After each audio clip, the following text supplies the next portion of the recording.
তদন্তৰ নামত আৰক্ষীয়ে কৰিছিল কি? আৰক্ষীয়ে মূল অভিযুক্ত চিহ্নিত কৰাজনক দোষমুক্ত আদালতৰ। পিতা পুত্ৰক সজালে মাতৃৰ ধৰ্ষণ আৰু হত্যাকাৰী। এটা ঘটনাই পুনৰ দাগ লগালে খাকী পোছাকত। ঘটনাটো আছিল 2020 চনৰ। 2020 চনৰ জুলাই মাহৰ 6 তাৰিখে কলাইগাঁৱত সংঘটিত হৈছিল এক লোমহৰ্ষক হত্যাকাণ্ডৰ ঘটনা। এগৰাকী শিক্ষয়িত্ৰীক প্ৰথমে ধৰ্ষণ কৰি পাছত হত্যা কৰাৰ দৰে জঘন্য ঘটনা সংঘটিত হৈছিল। এই হত্যাকাণ্ডই জোকাৰি গৈছিল কলাইগাঁৱৰ লগতে সমগ্ৰ ৰাজ্য। সেই ঘটনাত কলাইগাঁও আৰক্ষীয়ে মহিলাগৰাকীক হত্যাৰ অভিযোগত মহিলাগৰাকীৰ স্বামী পুত্ৰক অভিযুক্ত কৰি জেল হাজতলৈ প্ৰেৰণ কৰিছিল। পিছে আদালতে দোষমুক্ত কৰিলে 2 অভিযুক্তক। সুদীৰ্ঘ 4 বছৰৰ অন্তত ন্যায় পালে পুত্ৰ হীৰকজ্যোতি বৰুৱা আৰু স্বামী উপেন্দ্ৰ বৰুৱাই। পিতা পুত্ৰক গুৱাহাটী উচ্চ ন্যায়ালয়ৰ জ্যেষ্ঠ অধিবক্তা অংশুমান বৰাই যুক্তি ৰখাই ন্যায় দিয়ে ওদালগুৰি জিলা সত্ৰ ন্যায়াধীশে। এতিয়া প্ৰশ্ন হয়, এয়া আৰক্ষীৰ বিফলতা নে আদালতত ঘটনাটো উপস্থাপন কৰাত বিফল হল অধিবক্তা? যদি সঁচাই পিতা পুত্ৰ নিৰ্দোষী তেন্তে প্ৰকৃত হত্যাকাৰী কোন?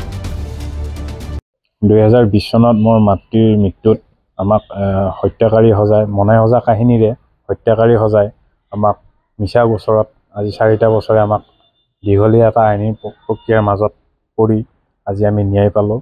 আমি বিশেষকৈ আদালতখনক বিশেষকৈ সদায় কৃতজ্ঞ হৈলাম আৰু লগতে মই আমাৰ অধিবক্তা গুৱাহাটী উচ্চ ন্যায়ালয়ৰ অধিবক্তা অংশুমান বৰা ছাৰক বহুত বহুত ধন্যবাদ জনাইছোঁ। তেওঁ এই বিষয়ত গুৰুত্বপূৰ্ণ হিচাপে লৈ সকলো দিশ পুংখানুপুংখভাৱে চাই সকলো আজি ৰাইজৰ সন্মুখত অনাৰ বাবে সাৰ্থক হৈছে। গতিকে মই বিশেষ একো নকওঁ। ৰাইজক এইটোৱে কওঁ যে ৰাইজক এটা মিছা কাহিনীৰে ৰাইজৰ মাজত আমাক যেনেকৈ প্ৰতিষ্ঠিত কৰি আমাৰ ঘৰখনক লৈ মানে ৰাইজৰ আগত কলংকিত কৰিবলৈ অপচেষ্টা কৰিছিল।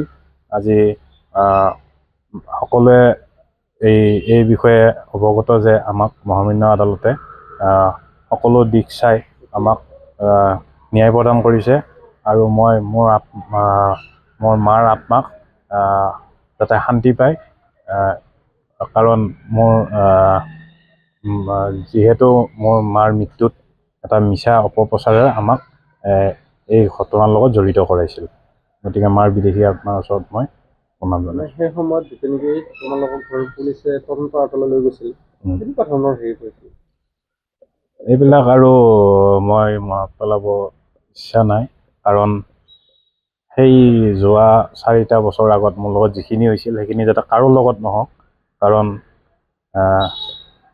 কোনোৱে যাতে এই কষ্ট নাপায় আৰু সেইটোৱে বিচাৰোঁ। আৰু অসম পুলিচত কিন্তু মানুহে বেলেগ ধৰণে চাইছিল, কিন্তু সেই পুলিচে আজি আপোনালোকক এনেকুৱা কৰিলে। পুলিচৰ ওপৰত মই বিশেষ একো ক'ব নাযাওঁ, কাৰণ তেওঁলোকৰ নিজৰ স্বাৰ্থৰ পূৰণৰ কাৰণে যিকোনো কাম কৰিব পাৰে। সেইটো মই আজি নিজে ভুক্তভোগী। কাৰোবাক হত্যাকাৰী সজাব পাৰে, মোকে আজি হত্যাকাৰী সজালে মাৰ ওপৰত।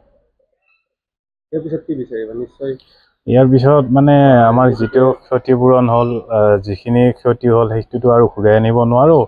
গতিকে মহামান্য আদালতে আমাক ন্যায় প্ৰদান কৰিছে, সেইটোক লৈ সদায় আজি 4টা বছৰে আইনৰ ওপৰত বিশ্বাস কৰি আছিলোঁ আৰু আজি আমি ন্যায় পালোঁ। গতিকে মই আৰু বিশেষ তেনেকৈ মানে মই এইটো ক'ব বিচাৰিছোঁ, যিহেতুকে আৰক্ষীয়ে দৌৰভাৱে হেৰি সজালে, হয়, এই ক্ষেত্ৰত নিশ্চয় আপোনালোকক পৰৱৰ্তী সময়ত পদক্ষেপ থাকিবনে ঘৰুৱা হিচাপে? সেইটো আমি এতিয়ালৈকে ভবা নাই, কিন্তু নিশ্চয় এইটো বিষয়ত ভাবিম পৰৱৰ্তী সময়ত। কিন্তু এটা কথা ক'বলৈ যাওঁ যে মহামান্য আদালতৰ ওপৰত সদায় কৃতজ্ঞ হৈ থাকিম, কাৰণ সকলো বস্তু পুংখানুপুংখভাৱে চাই সঁচা কি মিছা কি আজি প্ৰমাণ কৰি দিলে ৰাইজৰ সন্মুখত। কলাইগাঁৱৰ পৰা অসীম শৰ্মা ৰিপৰ্ট, PB সংবাদ। ৰাজ্যৰ সংবাদ জগতত নৱতম সংযোজন।